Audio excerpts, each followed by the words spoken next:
Bienvenidos a Shitco Talks, el podcast de ciclismo en el que nos andamos sin rodeos.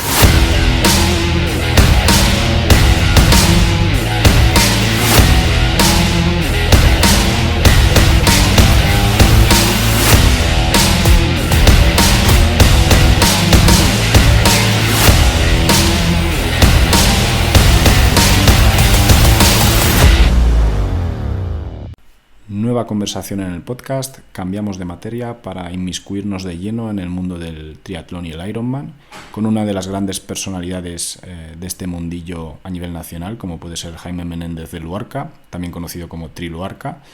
Para quien no lo conozca, Jaime es un ávido triatleta y participante en numerosos eventos de Ironman.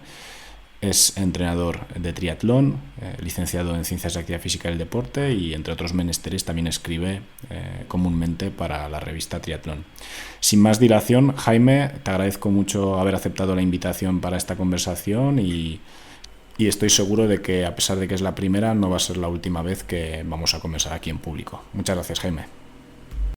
Pues gracias a ti, Sebastián, por la oportunidad de exponer mis opiniones. Vamos ya con las primeras preguntas, Jaime. Como bien sabrán todos, el Ironman es un deporte que requiere de grandes dosis de volumen. Al final estamos hablando de una disciplina que transcurre a lo largo de muchas horas de duración. Y quería hacerte varias cuestiones a este respecto. En un primer lugar, ¿crees que debería haber unos mínimos para poder participar en un evento Ironman? Y no solo te hablo de unos mínimos físicos, sino también unos mínimos a nivel de clasificación en la prueba. ¿Crees realmente que todo el mundo puede participar en un Ironman? Bueno, yo opino que cualquier persona sana que mantenga un nivel mínimo de actividad física es capaz de afrontar un Ironman si evidentemente ha hecho alguna preparación que le permita nadar 4 kilómetros en aguas abiertas y completar 180 kilómetros de bici. Muchas veces la gente dice, si salgo del agua lo tengo hecho y lo que más miedo me da es la maratón. Y dice, no, la maratón al final, bueno, en los tiempos de corte que permite Ironman, en el modo en el que yo lo entiendo, que es el modo tradicional, como no puede ser de otro modo en gente que lleva tantos años, pues son 17 horas, desde las 7 de la mañana hasta las 12 de la noche, pues al final no deja de ser una excursión muy larga. Es decir, si eres capaz de hacer el Camino de Santiago, si eres capaz de pedalear muchos kilómetros, lo podrás hacer. Pero sí que es cierto que, que mucha gente, ahora gente que nada mal, se enfrenta a una travesía muy larga de natación que puede superar las 2 horas y en un medio muy hostil con muchos rivales y compañeros poniendo en peligro nuestra vida. Entonces, yo siempre digo que la natación sí deberíamos asegurar que esa persona es capaz de nadar 4 kilómetros y no soy muy pro anti, o sea, poner puertas al campo y el que, oye, haya cada cual el que quiera hacer con su vida afrontar un riesgo. Sí que creo que la labor de los entrenadores, especialmente de los licenciados en Ciencias de la Actividad Física y el Deporte y de los graduados, como son ahora, es orientar hacia esas personas a que antes de afrontar un Ironman, pues lo preparen correctamente y también decirles que el Ironman no es el camino final necesario del triatlón, que no hay por qué hacer un Ironman no es obligatorio hacer un Ironman. No, yo desde luego no creo que se ponga en peligro la salud del deportista haciendo este tipo de eventos para los que no estás preparado a nivel de volumen, pero sí que observo una cierta incongruencia entre el tiempo del que dispone la gente para entrenar y los eventos a los que se apuntan. Esto en el ciclismo lo vivenciamos mucho. Ahora acabamos de tener, por ejemplo, la QH y hay un montón de personas pues, que van a hacer el evento en 7-8 horas, entrenando 8 horas a la semana, lo cual me parece bastante incongruente y evidentemente una cosa es ser finisher, ¿no? Acabar el evento aunque sea a 4 patas y otra cosa es poder acabarlo disfrutándolo. Bueno, yo puedo, aunque esté mal hablar de uno mismo y hayan pasado media vida, yo debuto en Ironman a los 20 años, algo que hoy pues nos puede parecer una barbaridad. 1994, el año que estaba yo terminando primero de carrera, y era en octubre en Málaga. Yo nadaba muchísimo peor que ahora y de hecho cogí unos cursos ese verano porque porque al nivel que nadaba iba a ser imposible nadar 3.800 y me preocupaba. Y yo en aquel Ironman en mi debut en Ironman hice 11 horas 50 con 20 años. Luego con 43 en Vitoria he llegado a hacer 8.51, es decir, 3 horas.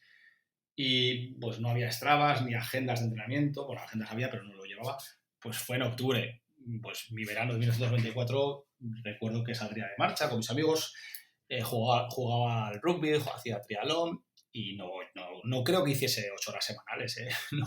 Pero claro, pues yo era una persona muy activa, multideportista, rugby, balonmano, submarinismo, surf, pues en forma como está una persona de 20 años de finales del siglo pasado. Hice, me acuerdo perfectamente, hora 18 nadando, ahora hago 51, 52, 5 horas 50 en bici, ahora puedo hacer 1 hora menos, y 4 horas 40 en la maratón, y he llegado a hacer 3 horas en la maratón de Lanzarote. Entonces, si con 20 años alguien me hubiese dicho que quizás no estaba ahí, pues igual hoy no estaría. ¿Puse en peligro mi salud?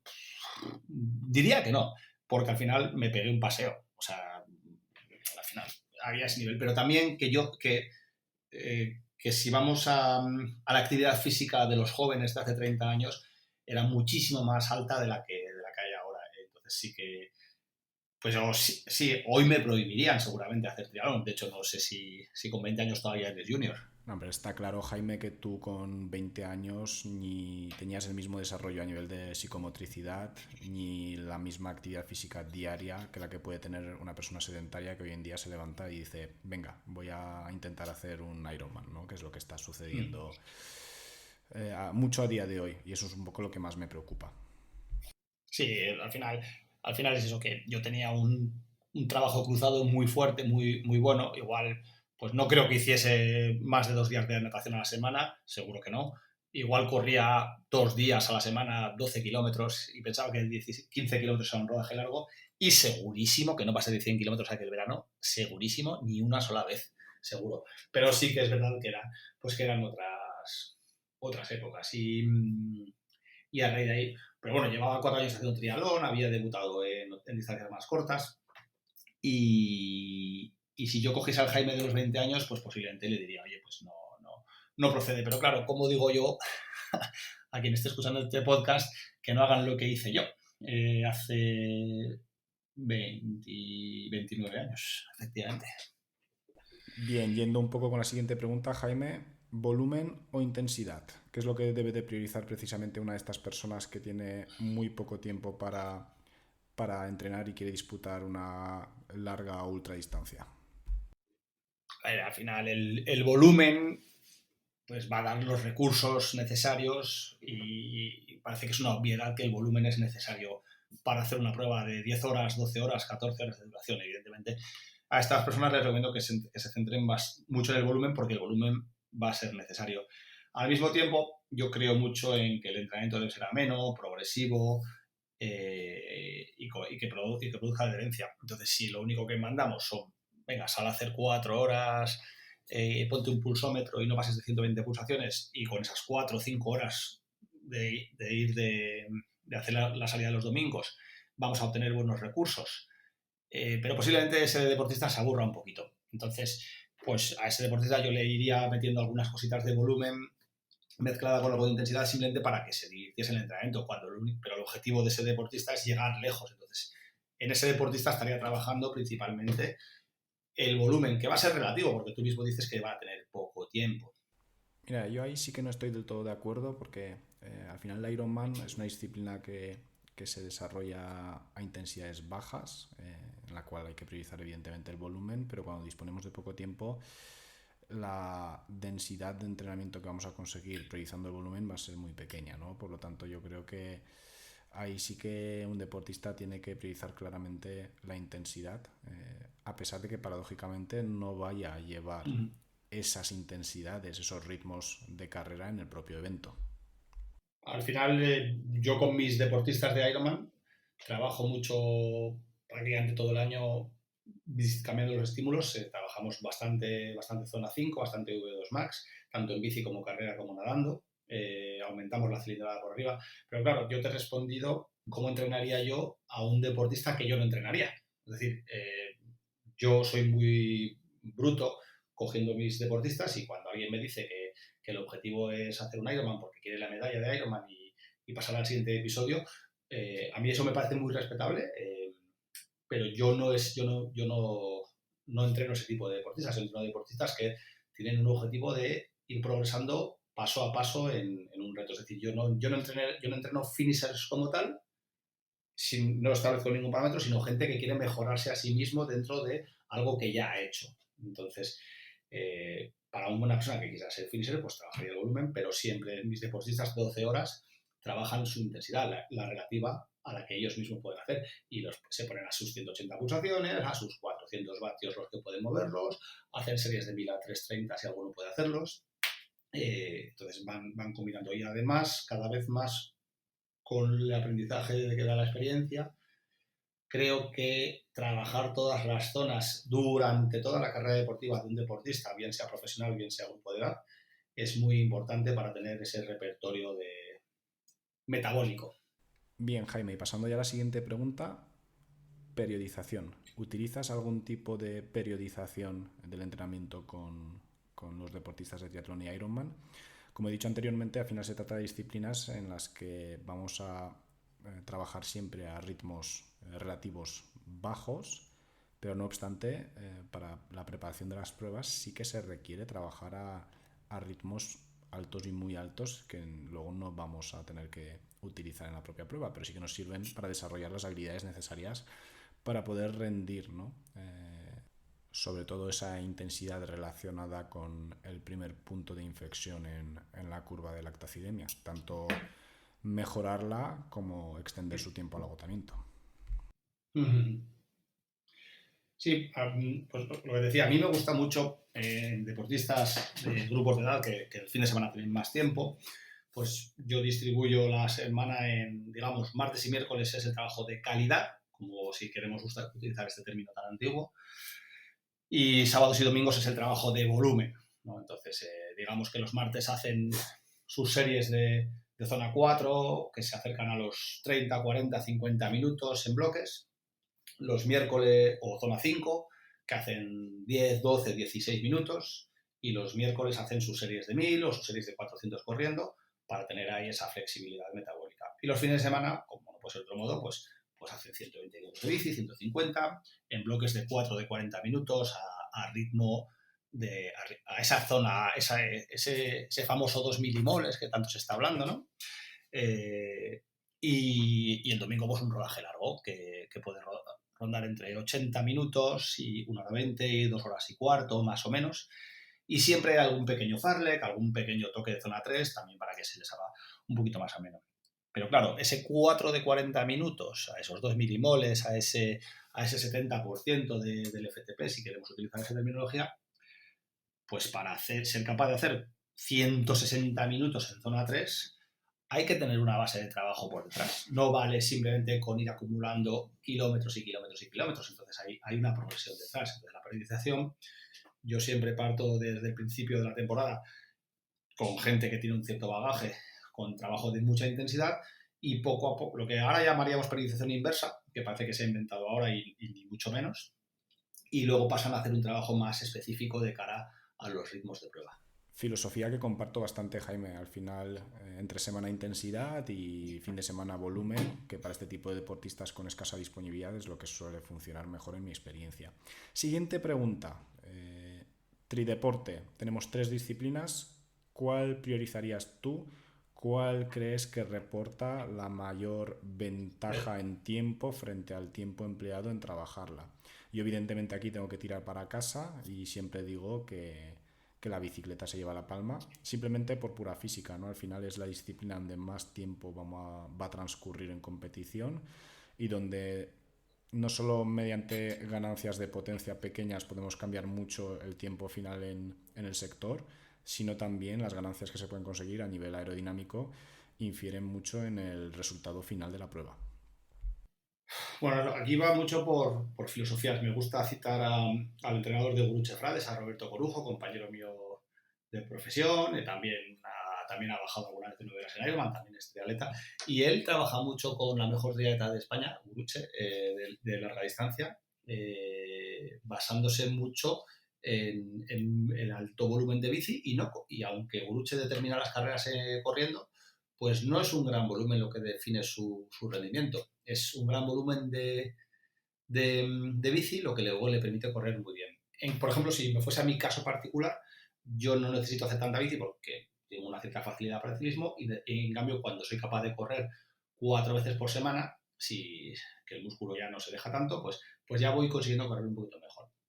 En deportistas de grupos de edad que pueden dedicar unas 12 horas semanales si queremos acotarlo por ahí, evidentemente van a tener que emplear 6, 7, 8 horas de bici, no, 8 por 30 son 240 kilómetros, y le van a quedar solamente 4 horas para el resto de los deportes, pero es que al final o se bajan enteros de la bici o no van a correr. Y yo confío muchísimo en el entrenamiento cruzado. Bueno, aquí subrayo 2 puntos yo. Por un lado está lo que has comentado de la fatiga que arrastras de las disciplinas previas. Creo que es muy importante el cómo salgas del agua y cómo salgas de la bicicleta a la hora de correr.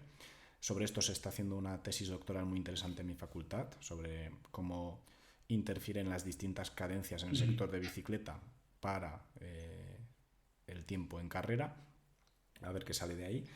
Y yo sí que tengo bastante claro que a nivel de tiempo empleado, ganancias obtenidas, la bicicleta se lleva la palma, simplemente porque una ganancia de 10 vatios a lo largo de todo el sector, pues nos podemos imaginar las ganancias que da, mientras que obtener pues un buen trabajo en natación, mejorar la técnica y mejorar también el físico, que nos olvidamos mucho en natación, nos va a reportar que 3, 5, 7 minutos en el agua. Eso es mucho más fácil de conseguir en el sector de bicicleta, en mi opinión. Bueno, al final el tiempo de correr son 2 horas 20 y si divido 2 horas 20 por 40 cienes, por 38 cienes, creo que salía a 3 el 100, ¿no? Que igual para si los que escucháis este podcast sois ciclistas, pues para que entendamos un poco lo que es ir a 3 el 100, digamos que el récord del mundo de natación baja de 45 segundos a tope en un 100 y que un triatleta de nivel medio o alto de grupos de edad puede nadar a 1.30 al 100 sin mayor problema. Es decir, pues sería, si me lo llevo a la quebrantahuesos, nadar a 3 el 100 sería hacer 11 horas, ¿vale? Una cosa así, es decir, a nada que nades un poco puedes hacerlo, pero también si nos vamos a esas 11 horas de la quebrantahuesos, dices, jolín, es que 11 horas pedaleando si no estás preparado, ¿cuánto tiempo es? ¿Vale? Entonces, estar nadando 2 horas 20 sin ser nadador es una barbaridad. Y yo con la natación tengo un punto que creo que es muy importante prepararla, sobre todo porque vas a salir tan agotado que aunque seas un gran ciclista, si no eres nadador, estás muy tocado. Pero sí, puedes preparar un Ironman prácticamente nadando un par de días a la semana y montando en bici y casi te diría que sin correr. No digo que se haga, pero tú te bajas a correr dentro de la bici y con alguna tirada que hayas hecho de 180 kilómetros y posiblemente corras.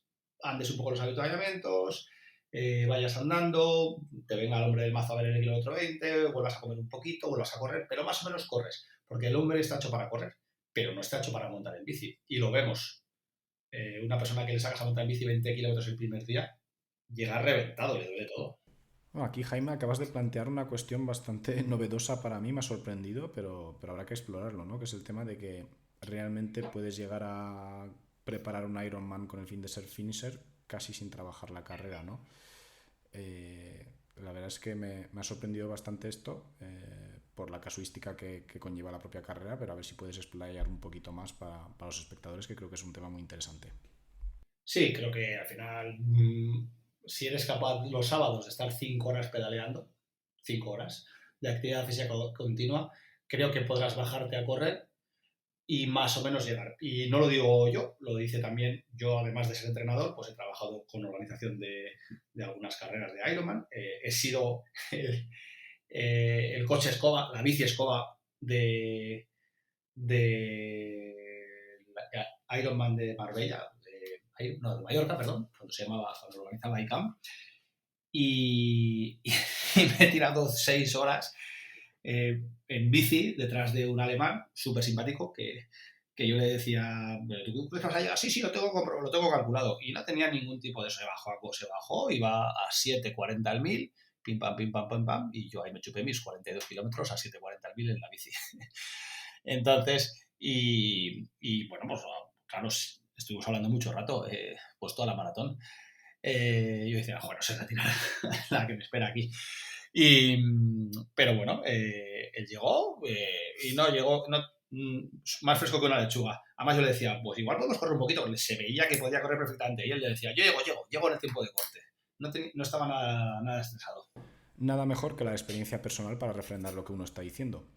Y paso ya a la siguiente pregunta. Dos preguntas. Por un lado, ¿qué crees que puede aprender un triatleta de un ciclista? Y al revés, ¿qué crees que puede aprender un ciclista a día de hoy de un triatleta? Bueno, es una pregunta muy, muy interesante y te la amplío también qué puede aprender un nadador y un corredor de un triatleta. Y podrá aprender que no tenemos esos prejuicios establecidos como ideas formadas a priori, ni esas tradiciones que a veces nos pueden lastrarnos. Entonces, hay muchas cosas de los nadadores que son muy especialmente cabezones con cosas de la piscina que luego les impiden nadar bien en aguas abiertas. Con tu campo, ¿qué puede aprender un ciclista de un triatleta? Buf, si hiciese un post en Instagram sobre este tema, tendría millones de haters sobre este tema. Creo que los triatletas hemos enseñado mucha aerodinámica al, al ciclismo. Aunque igual ahora ya menos, porque ya pues gente que trabaja muy bien, especialmente la aerodinámica del ciclismo. La aerodinámica en ciclismo de finales de los 90 era malísima, y ahí están los vídeos, mientras que los triatletas teníamos una aerodinámica que les daba 1000 vueltas. Es decir, poco a poco hemos ido enseñando nosotros cosas. O recuerdo una frase de una entrevista que le hicieron a una cancherara que había hecho 200 kilómetros con la cabra entrenando un día y lo ponía en marca como si fuese algo digno de destacar, y los triatletas decíamos, ¿y qué?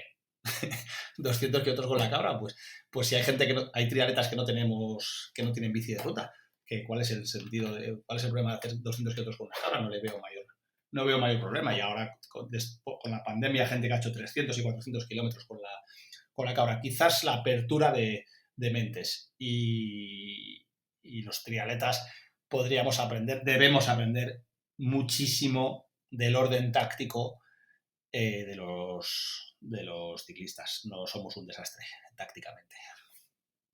Interesantes puntos los que mencionas, Jaime. Yo desde luego estoy de acuerdo con el tema de la aerodinámica. Creo que ya se ha ido trasladando bastante bien al ciclismo y sigue habiendo avances que se traen del triatlón. Creo que en ese aspecto los triatletas sois mucho más abiertos a novedades, tanto en material como en procedimientos. Creo que el ciclismo todavía se rige demasiado por dogmas antiguos, que al final son organizativos de la propia disciplina. Y luego, cambiando de tercio, yendo un poco al revés, yo creo que los triatletas deberíais aprender más a centraros en potenciar vuestras fortalezas en lugar de trabajar siempre las debilidades, porque esto va en línea un poco con lo que he dicho anteriormente. Yo veo mucha gente que es muy potente en bici corriendo, que se está centrando mucho en intentar ser mejor nadador para conseguir una ganancia de 4 o 5 minutos, cuando ese mismo tiempo empleado en las otras dos disciplinas le podía dar una ganancia de 15-20 minutos. Bueno, disentiré un poco. Entiendo el punto, pero yo siempre he sido de trabajar el punto débil, por lo tanto disiento un poco, no disiento mucho. Sino porque además hay un matiz que cabe, a mí me lo dicen mucho, yo puedo nadar 5 o 6 días a la semana y aunque no soy un buen nadador, en Ironman soy mejor nadador que corredor, aunque yo venga del mundo del atletismo. Y me dicen, ¿y por qué no le dedicas más tiempo a la carrera? ¿No? Y dice, bueno, pues en el caso concreto de esto es porque yo, si corro 5 días a la semana, me acerco a la lesión. Y en cambio, a mí ir a nadar un sábado por la tarde de 2000 metros me produce una cierta relajación. Es una acumulación de volumen, nado 30 minutos, no miro un reloj, pero no puedo salir a correr media hora así como así, ¿vale? Es decir, aunque es verdad que la natación lleva mucho tiempo porque hay que ir a la piscina. Y correr, si sales corriendo desde el portal de casa, pues si corres media hora es 5 minutos de vestirse, 5 minutos de ducharse, total 40 minutos de entrenamiento. Entonces, si yo pudiese trabajar más la carrera a pie, si pudiese correr 6 días a la semana, sin ningún tipo de duda, mejoraría. Pero yo no nado para compensar mi natación, sino porque puedo nadar 6 días a la semana. Pero no puedo montar en bici 6 días a la semana, no tengo ese tiempo, ni puedo correr 6 días a la semana porque no tengo esas rodillas. Hay gente que las puede correr. Y yo confío mucho en el equilibrio de cualidades y, como he dicho antes, en el entrenamiento cruzado. Me hablabas de un ejemplo de 7 minutos de mejora en la natación, que es muchísimo, los hemos visto, pero yo le digo a la gente, dice, ¿tú crees que puedes mejorar en un 73 de tu 1,27 a 1,20 aumentando un día o dos de carrera a la semana? Es decir, que mejorar 7 minutos en 40 minutos de natación o en una hora no es baladí, es muchísimo. Sí, pero yo no, incluso yéndonos a Ironman, pongamos una barrera psicológica que teníamos hace años que nos parecía dificilísimo solo al alcance de los pros, que era hacer 5 horas en bici, 36 km por hora. Hace 20 años esto no se hacía así como así, ahora lo hace cualquier grupo de edad con una bici, con un acople, ¿vale? Cualquier grupo de edad no, pero muchísima gente está bajando de 5 horas sin ningún problema. El 36 por hora, nos parecía muchísimo. Pues de 5 horas a 4,53, que esto lo podemos cuantificar en vatios, 7 minutos, pues no sé, el número, son 20 vatios, sí, 20 vatios, efectivamente. ¿Cuánto tenemos que mejorar para mejorar nuestra potencia sostenible, para mejorar esos 20 vatios en Ironman? Que a veces dice, no, 7 minutos o 2 en la natación no son muy importantes. Y dice, bueno, están ahí, los ganas. Y ahora con el Rolling Start se ha devaluado un poco la importancia de la natación, pero antes, si salías del agua en hora 10, te ibas a ver envuelto en situaciones de pelotones muy desagradables. Entonces, aunque disiento, no tengo una opinión categórica porque he visto esta opinión muchas veces de entrenadores que yo respeto mucho y que trabajan y les va bien. Es decir, creo que de las dos maneras se puede llegar. No es como yo trabajo. Siguiente pregunta, Jaime. En los últimos tiempos hemos visto un claro aumento del nivel generalizado tanto en triatlón como en Ironman. Me gustaría que me explicaras qué crees que ha motivado este gran aumento de nivel que hemos vivenciado en, vamos a decir, la última década, pero específicamente el último lustro. Hay una frase que yo utilizo mucho y a veces creo que me repito porque bueno, me gusta mucho escribir, cada vez escribo menos porque hemos pasado del debate a la discusión y entonces a mí no me gusta discutir, entonces por eso cada vez escribo menos en redes sociales, aunque escribo bastante, pero intento ya no exponerme tanto. Y una frase que digo es que somos que nos gusta mucho ser reduccionistas y queremos un tip. Pues no, la gente ha mejorado muchísimo, citemos al elefante blanco, el elefante de la habitación, por el dopaje, ¿no? Pues, o por la aerodinámica, o por la comida, o por la propia el desarrollo de la prueba. Pues como todo, tú como compañero de profesión que eres, pues yo opino que en el rendimiento todo es multifactorial y una tormenta perfecta va a llevar a olas perfectas. Entonces, tenemos la tormenta perfecta en el que hay un aumento de la cantidad y la densidad de triatletas tremendo. El material ha mejorado muchísimo. De aerodinámica, que antes nos reíamos, ¿para qué quieres ir con un mono o una lenticular a 34 km por hora? Y sabemos que esto está dando muchas ventajas. Esos avances en comida, en un Ironman en 2008 yo tomaba 60 gramos de hidratos de carbono por hora, que fueron 15 geles durante la bici, y me tacharon de loco en 2008. Este debate sigue, lo que pasa es que el debate de loco sigue con el número de gramos, que si los 90 hace 6 años, ahora los 120, los 144 de Héctor Viribay, etc. Entonces tenemos la tormenta perfecta con muchísima gente dedicándole muchísimo tiempo, muchos entrenadores trabajando aspectos muy relacionados con el rendimiento, como la aerodinámica, la potencia media sostenible, el aumento del uso de los potenciómetros. En 2008 yo competí en Hawái con un potenciómetro y fuimos 290 finishers de 1800 con potenciómetro. ¿Cuánta gente no lleva ahora un potenciómetro en un Ironman? Y cada vez más. Y luego que hemos ido rompiendo barreras. En 2003, 20 españoles bajaron de 10 horas en el Ironman de Klagenfurt, que fue ayer. Y la gente dijo, ¿pero cómo ha podido bajar Paquito de 10 horas si tiene mi nivel? ¿No? Entonces, que en 2003, para mí bajar de 10 horas 15 era una barbaridad. y de repente rompimos esa barrera y dice, pues si Paquito puede hacerlo, yo también puedo hacerlo. Entonces nos hemos ido viniendo arriba y ahora haces 8 horas 50 e igual no te clasificas en 35 o 39 para Hawái. Entonces, pues esto, el carbono en las zapatillas, ahora estamos viendo gente bajando 2.40 cuando antes con 2.50 podías estar ganando Hawái. Entonces, cada vez más gente. Y no quiero evadir el tema del dopaje, que pues también pienso que está, tanto en pros como en grupos de edad. No señalo a nadie porque no puedo ni debo, pero tenemos el caso de Colin Chartier y cuando hay uno, sabes que no es solo uno. Pero no creo que sea el factor principal. Yo aquí coincido plenamente contigo, Jaime. No creo que el dopaje explique este cambio de nivel. Creo que hay un montón de factores que influyen, igual que los que influyen en el ciclismo de carretera. Por un lado, yo creo que la aerodinámica de las bicicletas ha mejorado sustancialmente en la última década. Los aspectos de la nutrición, los gramajes de carbohidratos que se han metido en este tipo de eventos de ultradistancia son importantísimos. A nivel de entrenamiento, el simple hecho de disponer de un potenciómetro a nivel del pacing, de la estrategia de ritmos, no tiene nada que ver a guiarla por sensaciones o por pulsaciones. Y sobre todo yo creo que las estrategias de gestión de ritmo que nos ha permitido la potencia, ¿no? Ahora mismo ya en función de la velocidad del viento, temperatura, humedad, pues mi CDA, mi umbral, puedo saber a qué ritmo idóneo tengo que ir para conseguir, sobre todo en el sector de la bicicleta, el mejor tiempo posible para mis posibilidades actuales. Mira, por darte algún dato de la mejora y lo que me decías que podemos aprender los ciclistas qué podéis aprender los ciclistas de los triatletas. En 2005, una grupeta que teníamos, nos pusieron los ciclistas del Xavier Duval de Madrid, que salían por la carretera de Alcobendas, Marchante, bueno, esta grupeta que los clásicos conoceréis, y nos llamaron los Galácticos, porque salíamos cada 2 sábados, nos íbamos a un sitio que teníamos una crono de 30 kilómetros, le dábamos 1, 2, 3 vueltas, íbamos con la lenticular, los cascos de contrarreloj.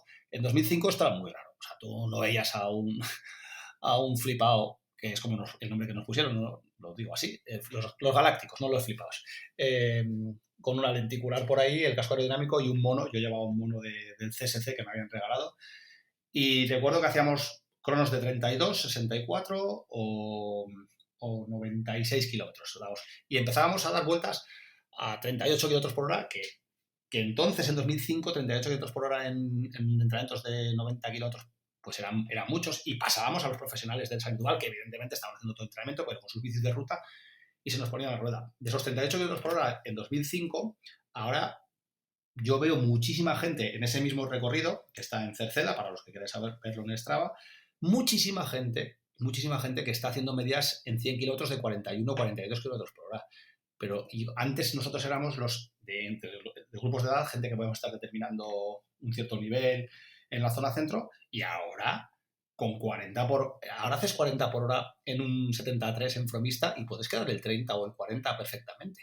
Entonces, es decir, hemos pasado de entrenamientos hace 20 años de 38 kilómetros por hora a que muchísima gente sea capaz de manejar los 42 y 43 durante 100 kilómetros. Con la cabra, evidentemente, pero que es una barbaridad ese aumento de rendimiento. Y no es a base de vatios, es a base de aerodinámica principalmente. Bueno, y en lo que respecta al dopaje, yo creo que qué mejor prueba de que no es causa el dopaje el hecho de que la mejora haya sido generalizada a lo largo de todos los niveles. Es decir, han mejorado los mejores, pero también han mejorado los segmentos, digamos, más bajos de la disciplina. Pero mira, del dopaje hace unos años se cazó a un camello, no diré la zona para no herir sensibilidades, que se dedicaba a pasar todas estas cosas a triatletas, y ahí en redes sociales salió el nombre y el chico tenía 11 horas 20 puesto hasta arriba de EPO, porque la usaba él. Claro, ¿cómo convences a ese deportista, a un deportista que debe tener un potencial de 12 horas, que se dopa para hacer 11 horas 20, que los que estamos haciendo los que estamos haciendo 9 horas 30 lo estamos haciendo cuidando la nutrición, comiendo pasta, tomando arroz, intentando bajar un poquito de peso?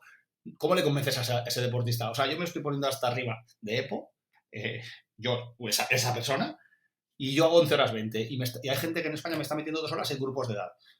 Pensará que estamos todos igual. A esa persona no le convences. Es complicado. Al final, con el advenimiento de las redes sociales, pues lo bonito es llevar la contraria y dudar de todo el mundo siempre, ¿no? a mí me dicen que yo oculto entrenamientos en Strava, porque dicen, pero ¿cómo vas a hacer 9 horas con 15 horas? 9 horas en Ironman. Digo, pues se puede hacer perfectamente. Y yo lo subo todo. Si alguien quiere buscarme en Strava, por ahí estoy. Lo subo todo. Hago todos los entrenamientos con reloj y ahí está todo. Última pregunta ya de la conversación, Jaime. ¿Qué ha pasado con Kona? ¿Qué ha pasado con el Mundial de Ironman? Pues que se lo han cargado. La empresa está yendo a optimizar los beneficios, como es normal en cualquier empresa, y están estableciendo una estrategia que ellos creen que puede ser la más lucrativa para ellos. Yo aquí no pongo ningún problema, pero estoy en desacuerdo con ellos porque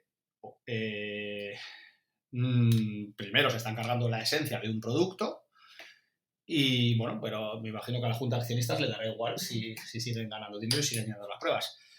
Pero Hawái, que la primera vez que yo me apunté costaba 600 euros y ahora cuesta 1.600.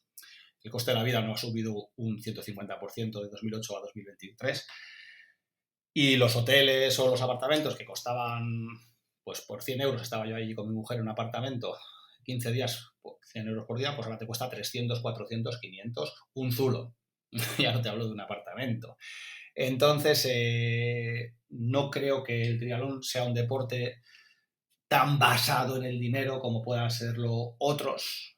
Evidentemente es un deporte caro, no voy a negar esta evidencia, pero hay un momento en el que dices, oye, si Hawái era un sitio al que tenías que ir con 1.500, los 100 mejores profesionales del mundo y los 1.400 grupos de edad con más implicación y clasificarse era difícil, tan difícil que a mí me costó 6 años de intentarlo, y ahora está habiendo un roll down de 40 o 50 plazas, como en Cairns, que han quedado plazas sin darse, o en Lanzarote, pues el producto que estabas ofreciendo no es el producto que demandaba la gente. Por lo tanto, se está bajando. Pero, mientras tanto, siguen llenando bastantes pruebas. Aunque Lanzarote ha pasado de 2.000 y pico a 900 inscritos. Bueno, todo boom tiene su burbuja que se pincha. Y a mí no me preocupa demasiado porque simplemente iremos hacia algo más sostenible, que quizás no estamos preparados para, en España, tener 12.000 finishes al año, que es una auténtica barbaridad. Esto al final, Jaime, son las consecuencias de la mercantilización del deporte, mercantilización de la cual tú y yo vivimos también, por lo tanto tampoco nos podemos quejar mucho. Yo lo que sí que creo que es consecuencia también de la propia naturaleza intrínseca de la disciplina, porque al final en un mundial de ciclismo se preseleccionan corredores élite, corren esos 200-220 y ya está, mientras que aquí se permite el acceso a atletas amateur y aparentemente cada vez más. Por lo tanto, yo creo que eso es también lo que origina el problema de la alza de precios y la aglomeración. Bueno, podríamos asemejar el Campeonato del Mundo Ironman de Hawái pues a los campeonatos del mundo máster de ciclismo, ¿no? Que eso sí es más fácil acceder, ¿no? Siempre el triatlón, desde que yo lo conozco, ha sido un pro-am, ¿no? Profesionales y amateurs. Y siempre hemos tomado la salida juntos. Eso es una idiosincrasia propia de este deporte, que no tiene por qué ser la de otros. Evidentemente, pues tú no puedes jugar al fútbol en el Bernabéu, ni puedo hacer el Tour de Francia por etapas 2 horas antes saliendo con los profesionales corriendo en grupos de edad. Pues cada uno tiene su propia idiosincrasia. Eso ha sido precisamente lo que quizás nos ha hecho sentirnos más cercanos a los triatletas profesionales. Compartimos con ellos una carrera y en las mismas condiciones llegamos 1 hora más tarde o 2 horas más tarde. En ciclismo esto no es posible. Pues si quieres correr el Campeonato del Mundo de Gravel, pues pueden correr gente de un altísimo nivel, aunque sean un campeón del mundo de 50 años de ciclismo, es una persona que está moviendo a umbral más de 5 vatios kilo sin ningún tipo de duda.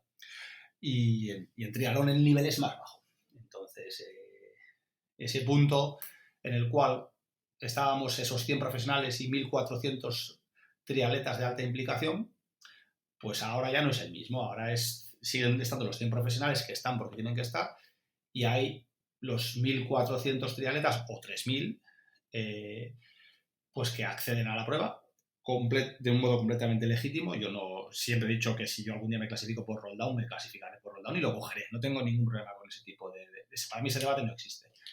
Pero la prueba se ha descafeinado. Y yo he estado en 6 Hawáis y en un Saint George, y creo que puedo hablar con conocimiento de causa de cuál es la diferencia, de cómo se ha ido devaluando esta prueba. He tenido discusiones agrias con gente diciéndome que si yo soy el dueño de la esencia del triatlón, y digo, no, simplemente es como yo lo vivía cuando crecí con este deporte y como veo cada vez que se ha dejado. Como es la cosa que yo por ahora estoy dejando de ser cliente de Ironman porque el producto que me ofrecen no me interesa. Ya está, no. Y como digo yo, problemas del primer mundo. No es un gran problema. Muy bien, Jaime, pues con esto damos por concluida la conversación de hoy. Te agradezco enormemente tu voluntad para venir aquí y participar, y estoy seguro de que no va a ser la última vez que conversamos tanto del triatlón como de otros temas que tengo en mente para ti también. Así que nada, de nuevo muchísimas gracias por la conversación, Jaime. Pues nada, para cualquier cosa, ha sido un placer pisar charcos, dar las opiniones, ya sabes, que a mí me gustan los debates abiertos y sin edición, o sea que lo dicho está. A todos los oyentes los remito al próximo episodio de Sitco Talks, que consistirá en una nueva reflexión personal que estoy seguro de que encontraréis bastante atractiva. Hasta la próxima.